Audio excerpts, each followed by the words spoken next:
This week on Quadriga, Pussy Riot behind bars, rallying point for Russian opposition. Last week, a Moscow court handed down 2-year prison sentences to 3 members of the punk group Pussy Riot, jailing the women for hooliganism motivated by religious hatred. Along with other members of the group, they had stormed a cathedral in the city in February and staged a 1-minute protest performance against Russian President Vladimir Putin.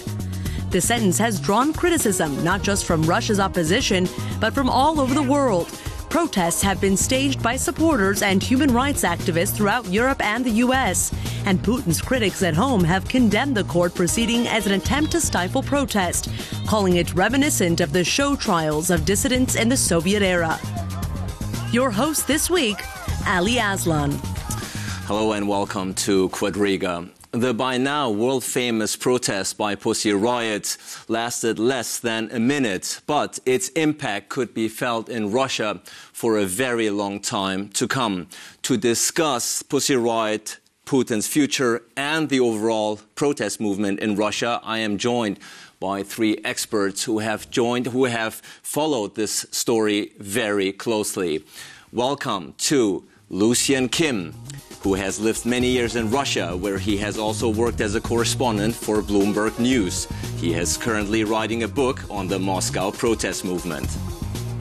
Michael Stürmer is the chief correspondent for the German daily newspaper Die Welt.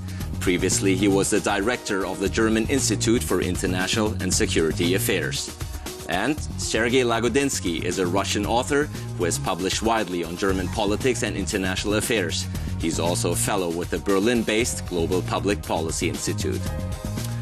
Welcome to you all. Lucian Kim, Pussy Riot is now found guilty of hooliganism and religious hatred, and they are going to be jailed for 2 years. There are many in Russia and beyond, of course, who are saying that this verdict was written and ordered by Vladimir Putin himself. Do you believe that?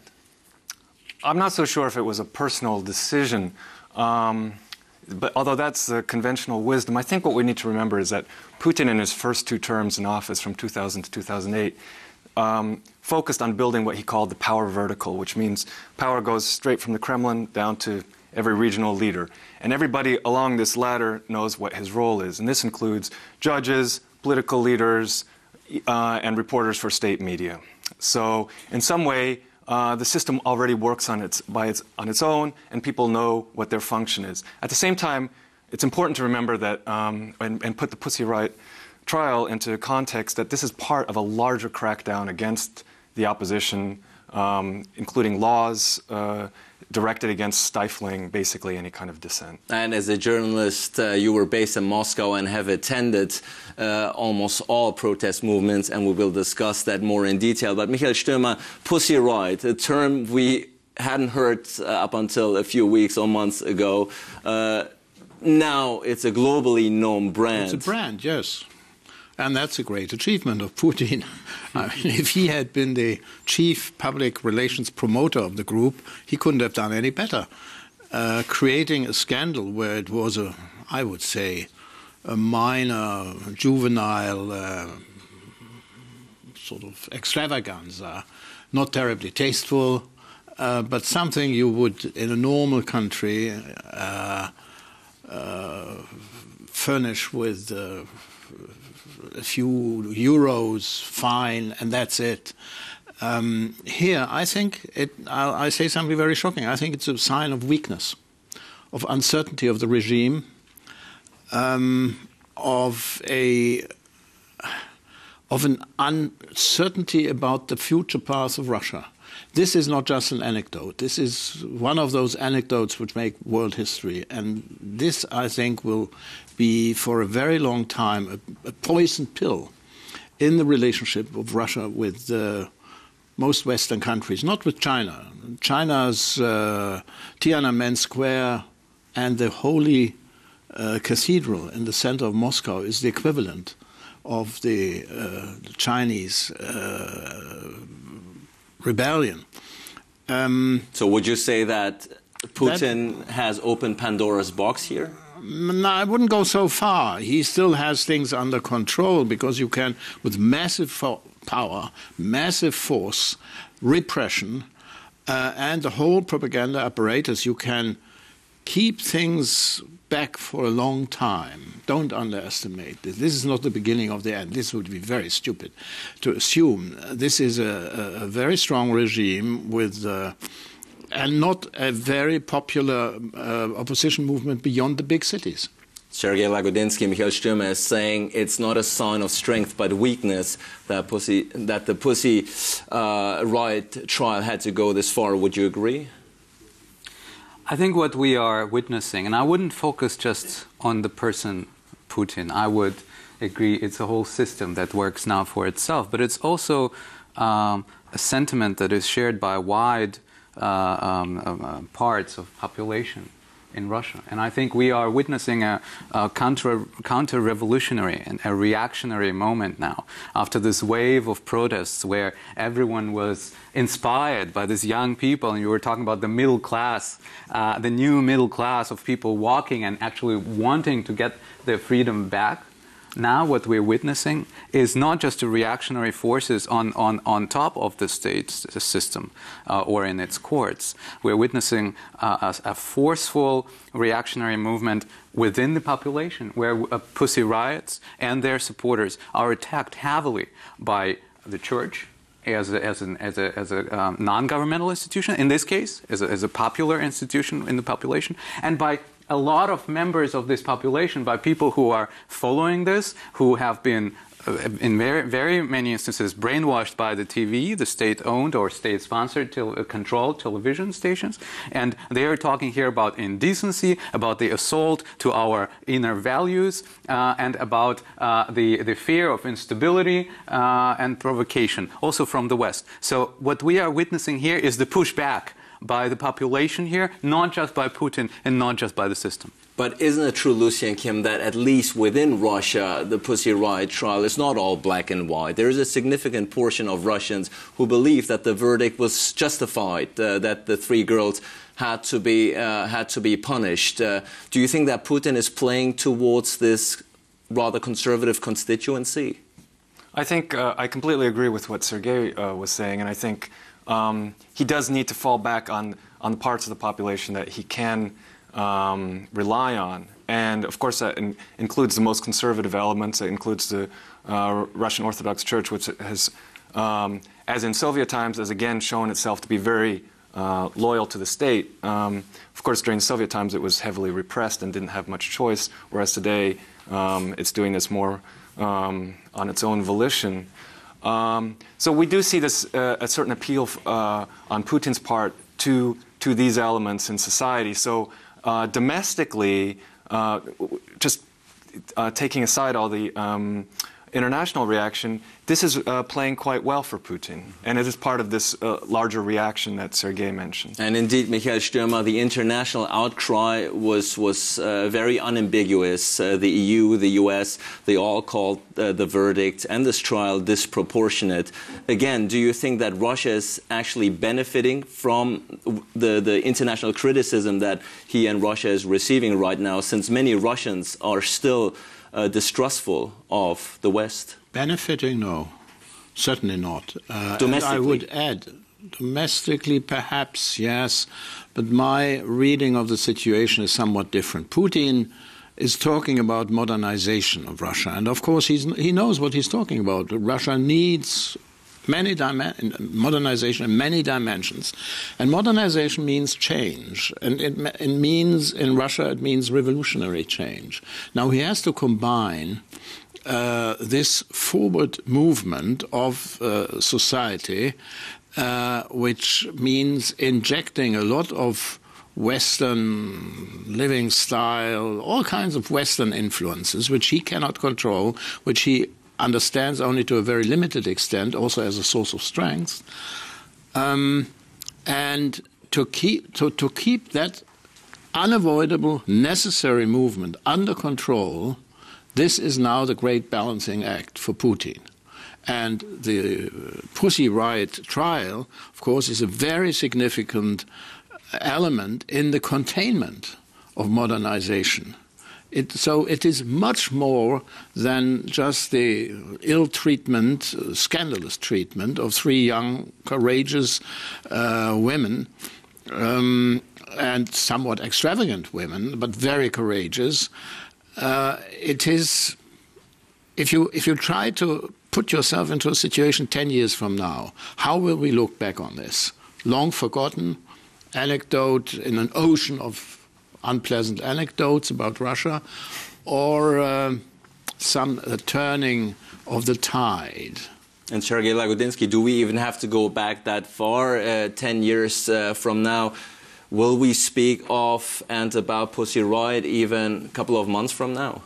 I do think that this court and the court proceedings themselves were, I think this was a historical moment, because it has unmasked for broad public, broad audience, both internationally and nationally, the system, the court system in Russia. I think that the court proceedings themselves were an accident. I think that the prosecution of Pussy Riot was not an accident. I think this was wanted by the system, but the way that this court proceedings took place was an accident. And I think that the system, at some point after 4 days, when it was really a comical show, it was incredible. I couldn't do my work. I was just reading the updates about the proceedings and crying and laughing. And I think this is, I mean, the system is not stupid. They understood what messages they're saying, but I think it was too late.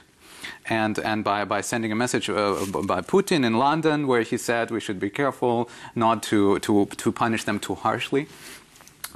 This was already an attempt to kind of try to control what was going on in the court proceedings, but it was not possible anymore. The world has seen how it is. When it is a court about Khodorkovsky, where it is about economical issues, nobody understands what is going on there. Nobody understands how unfairly one side or the other side is treating each other. And nobody is interested in these details. Here it was about 3 girls who went in front of the cathedral, did something, and they were tried in a way which was just ridiculous, and everybody understood what was going on. And so who I think look like monsters, but beautiful, charming young women. Absolutely charming and very intellectual, very driven young women, where everyone in the West, at least, could identify with them and with their motives politically and culturally. And I think that one of the problems that I have with the analysis also offered by both commentators and by population in Russia, they would say, oh, they were punished in a very unfair way, but they really did something which was not decent. And I don't agree with that. It was a happening. It was an arts, a performance that maybe I wouldn't participate in something like that, but I respect that someone is trying to translate their motives and their drives in this artistic way, and I do think it's artistic. This would be protected by, for example, a German constitution, or probably also European human rights, as a performance of arts. And this is something that in Russia many people don't share and don't understand, and I think this is where the civilization and departure happens between them. But Lucian Kim, Sergei Lagodinsky is saying the trial exposed Russia and its court system in a rather unflattering way. But really, what have we learned through this trial about the Russian court system, the legal system, and Vladimir Putin that we didn't know before? I would say maybe we haven't learned anything new, but as Sergei was saying, it's exposed it to the world. It's made it very clear what this is about. What kind of judiciary are we really talking about? Did these 3 young women ever stand a chance of getting a fair trial? And so it sort of sheds a very harsh light on the judiciary, on the Putin system. I think the other thing, we talk about civilizational gap between the West and Russia. I mean, there's obviously also a civilizational gap inside Russia, between the cities and the countryside. And there's even, I think the 3 young women of Pussy Riot also symbolize a generational gap. And I think this is sort of this is the big divide. Not only is it city and country, but it's young, urban against the old Soviet thinking. And these three young women, they're all under 30 years old.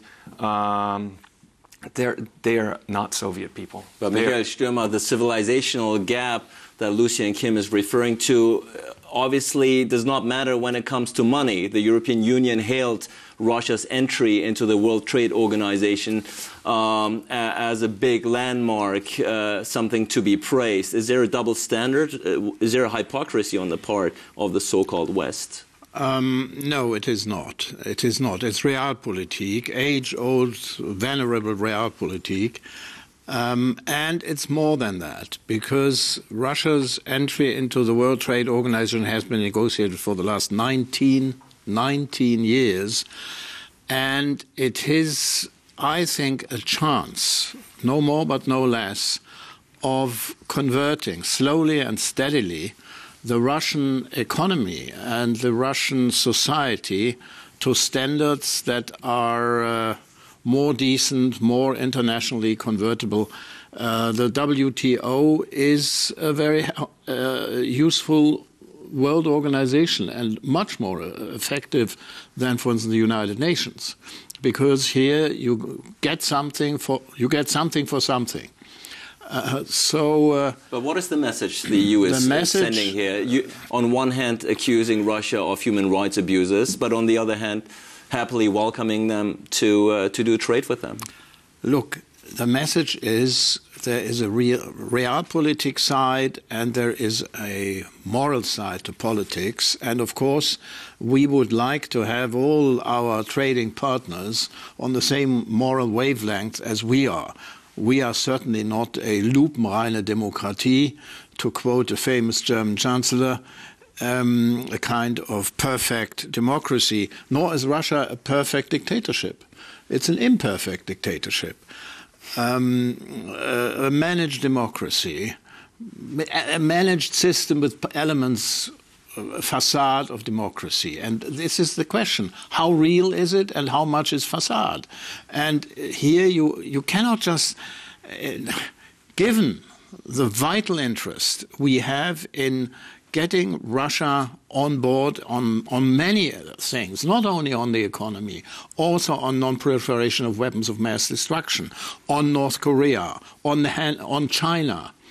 There are very complex matters. We are not living on a little planet out there in the universe, but we are sharing a very breakable world.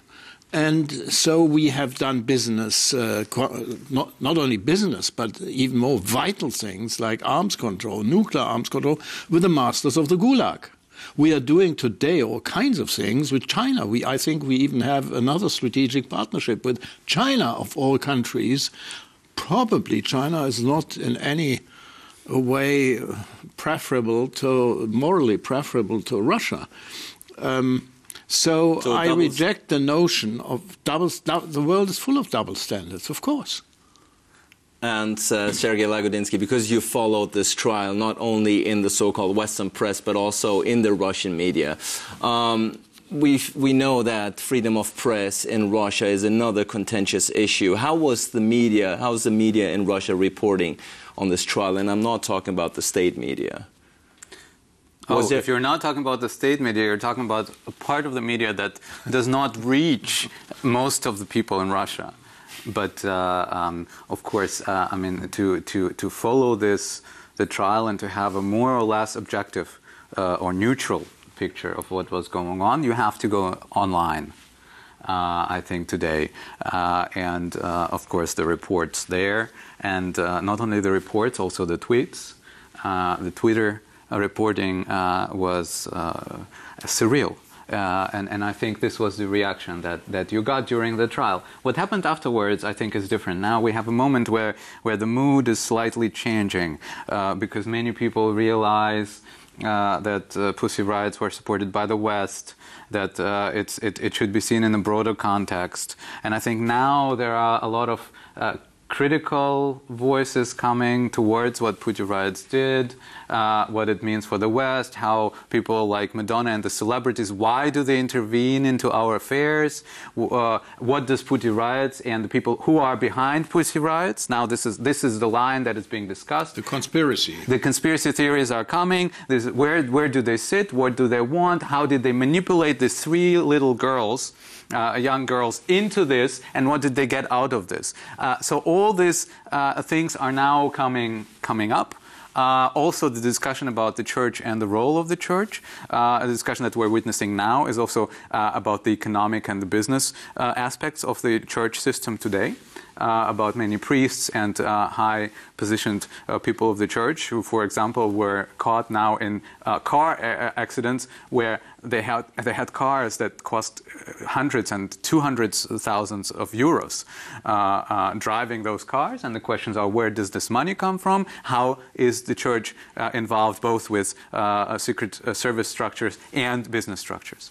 And let's talk about the role of the Russian Orthodox Church. Lucien Kim, on paper, it's supposed to be a secular state, Russia, with no state religion. But of course, the overwhelming majority of Russians belong to the Orthodox Church.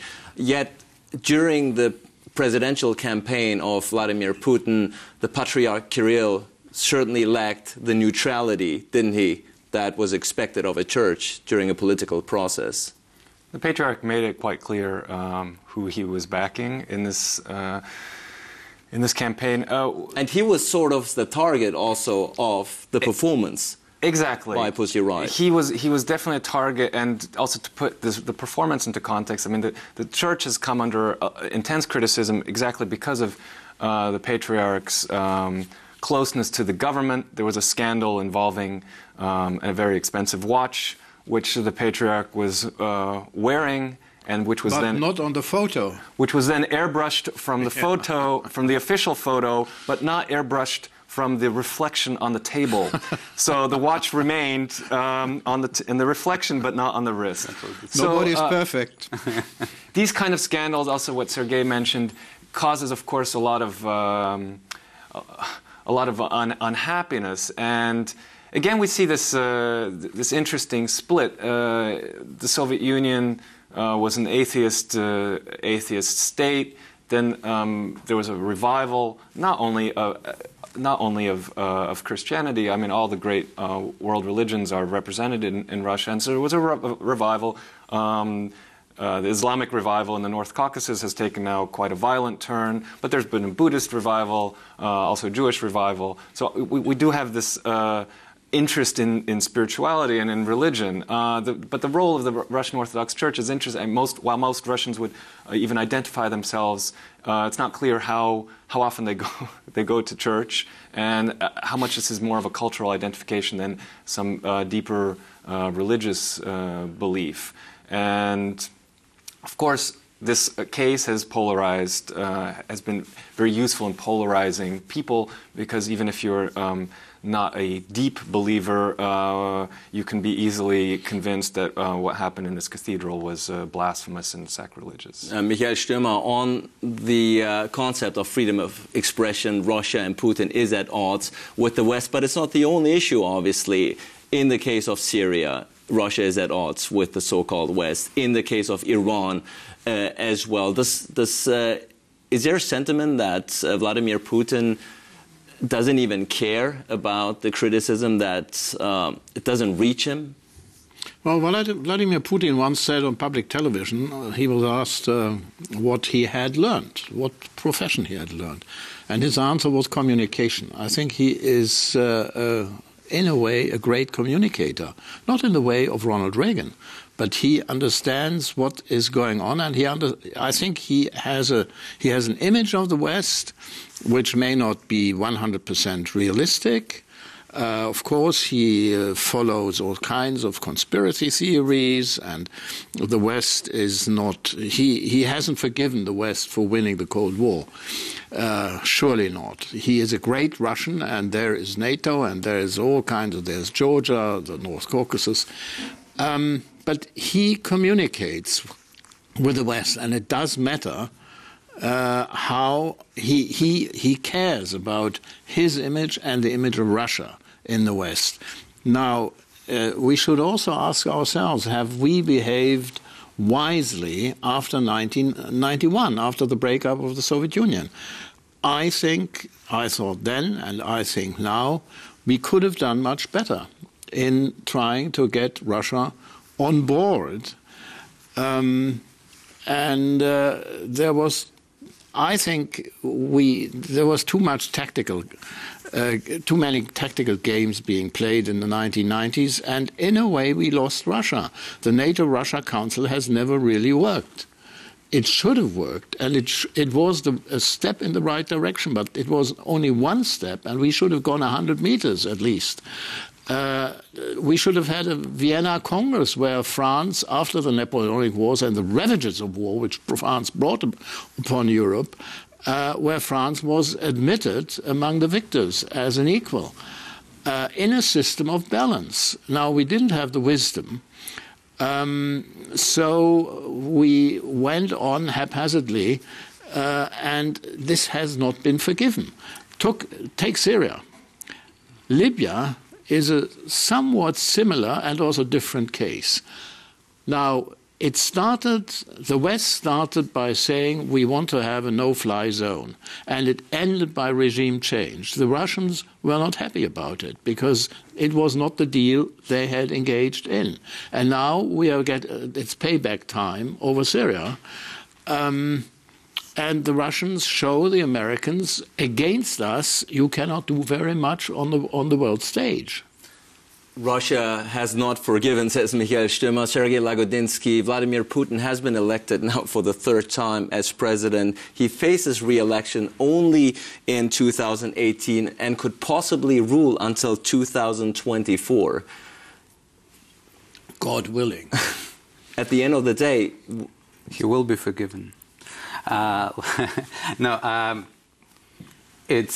We are facing a long way and a very difficult way.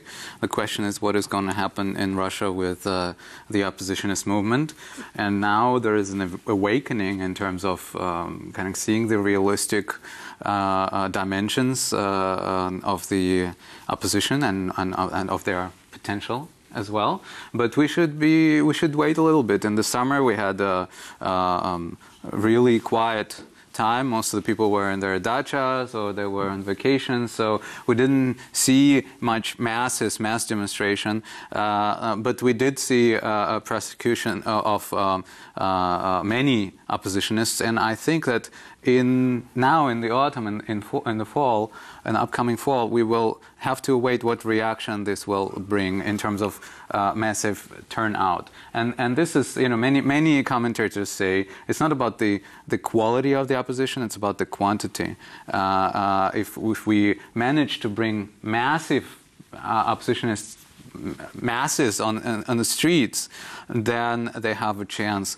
I think that, unfortunately, or fortunately for other people, we will not see any really big turn of events within the next couple of years, but there will be some erosion of power and erosion of system that we will be witnessing, especially if the economy slows down. In Russia, this is really a question of the prices, the oil prices, the gas prices, and therefore of how the world economy is going to develop. And Lucien Kim, let's talk about the opposition in Russia. You spent many years in Moscow, where you have attended almost all political rallies, anti-Putin protest movements. Now, the opposition in Russia is lacking cohesion and a leadership, doesn't it?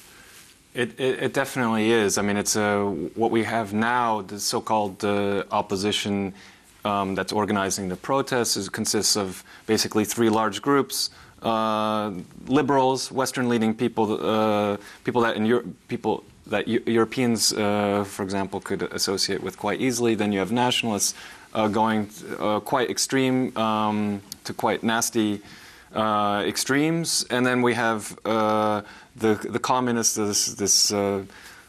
Some are social democrats and some are some are more hardcore Stalinists. So of course it's not a cohesive group. It is and the one thing that they share in common is their hatred of the Putin system. Now, one thing that's happening is, and I think we forget with this Pussy Riot trial, just because it's been in the headlines, the Pussy Riot verdict is only part of a larger crackdown that's going on right now. There were a series of very restrictive laws that were passed during the summer, rather quietly.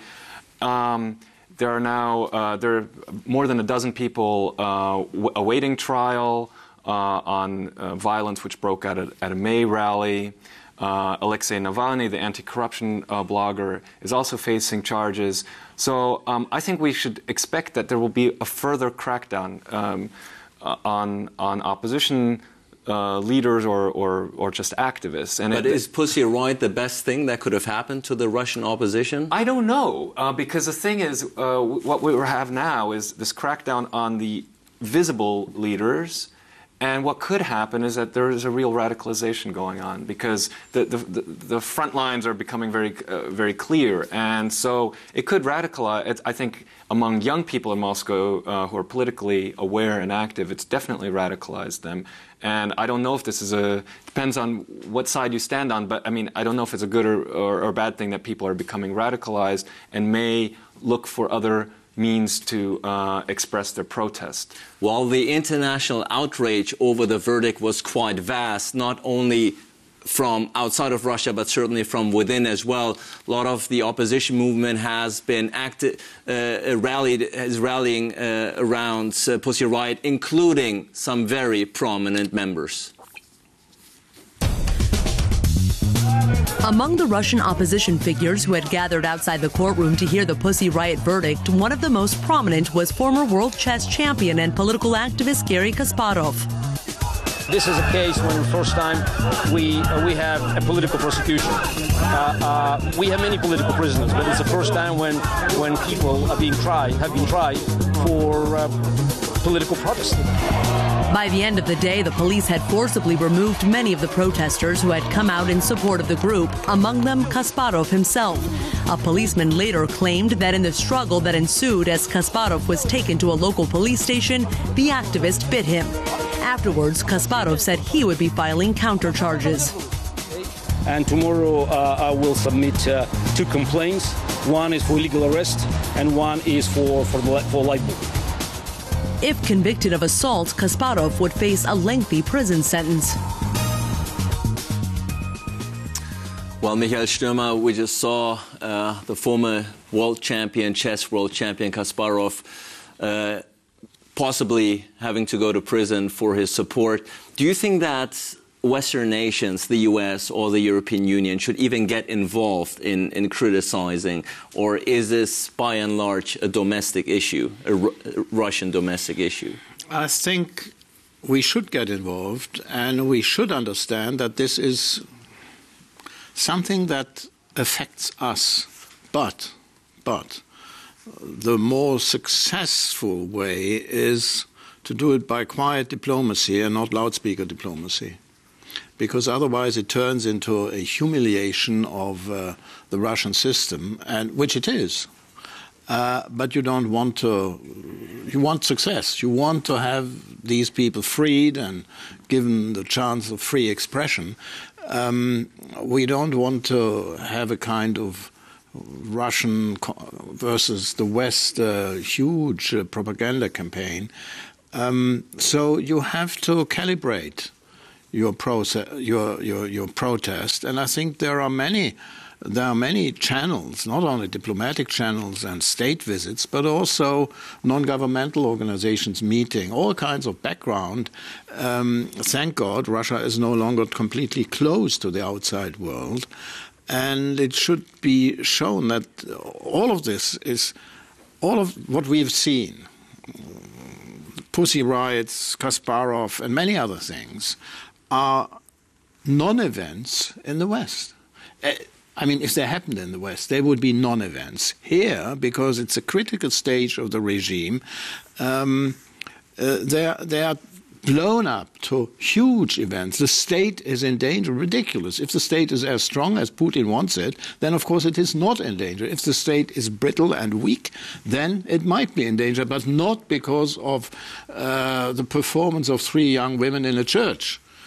Sergei Lagodinsky, it's fairly undisputed that Vladimir Putin is the strong man in Russia, but who else is running the show in Russia? Who is behind Putin? Whom does he listen to, if anyone? We're talking about another conspiracy theory?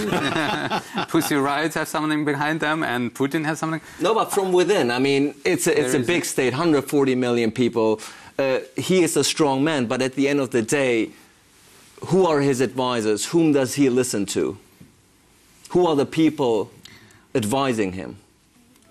There are people advising him, and there is an interesting exchange between the two teams. Now, people advising him go to the team of Medvedev. People advising Medvedev go into the team of Putin. So I think there is a lot of talk now about a possible tension between the two. I think if there were tension with any chance for successful eruption, we would have seen it before when Medvedev was really formally in power position. But I think Putin is part of a different system. Putin is someone who comes from secret services, and he brought a lot of people from this field with him. So I think there is a system surrounding him, and many observers say Putin is not able anymore to break out of the system because a lot of people are pressuring him not to do this because it is for them a matter of survival. Many people would say it is a matter of survival for Putin himself because he has been involved in so many different things, both economically and politically, that he cannot afford anyone else coming and that he would lose the control over this thing. It's the Tocquevillian moment. For an authoritarian regime to mend its ways is a very difficult and dangerous decision. It may have the insight that the course pursued so far will lead to nowhere or into a blockade.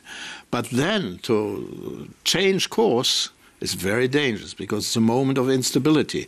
And Putin, of course, the great communicator, senses that this may be the moment. Lucien Kim, you are an American who've lived many years in Russia. What is it that we don't get about Russia, about the political system? Is there anything that we're missing?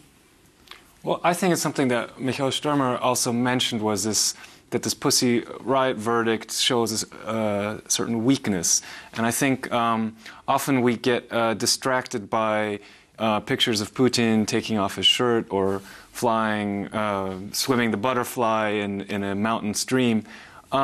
These are images, and the Russia that I experienced was very much a facade. It's about showing to the outside world that you're strong and indivisible, and what happens inside is sometimes quite shocking. In one of my blog posts, I described this courthouse where the Pussy Riot trial took place. Khodorkovsky had his second trial there 2 summers ago, and I visited this courthouse quite often, and I was just shocked at the state of this courthouse, the way the prosecutors behaved, the way the judges, and to me it seemed very symbolic of the state of the entire judiciary. So I think this is something sometimes we mistake muscle flexing as a sign of strength when often there's very little behind it. But now the opposition has the attention of the world, something it didn't have before. Now everybody is looking towards Russia. What should the opposition do here? How should it seize the moment? Well, first of all, they're trying to consolidate. And there is indeed an internal procedure that they're doing via internet, trying to get the kind of a fluid, liquid democracy, what they call now, right? They're having elections of who will be the representative figure of opposition, and everyone is supposed to participate in that elections. So they are trying to structurally to channel their voices and their power together to gain more power and gain more organizational power. I think that the problem with Pussy Riot is that it distracted. It did not help the opposition. It distracted the attention of the world. We're talking now about the church. We're talking now more about cultural issues and about surreal issues of the system. We are not talking about Alexei Navalny, who is facing trial now very soon. We're not talking about Kasparov as a possible leader of the opposition. He's not actually, but he's actually quite weak. But we're talking about Kasparov as someone who bit a finger of a policeman. This is a comical. We are now in a comical dimension of this regime and the analysis, instead of talking about what are the serious prospects for opposition to gain some moment and to lead to change. And what are the serious prospects, Michael Sturm? All depends on the oil price. And if the Russian system is built on an oil price above $110 per barrel. If it goes down because there's a world recession, then it's bad for Putin. He cannot oil the machine. If there is war in the Middle East, Putin will be happy because the oil price will jump up to 150. God knows where it will end. That is probably the #1 determinant factor.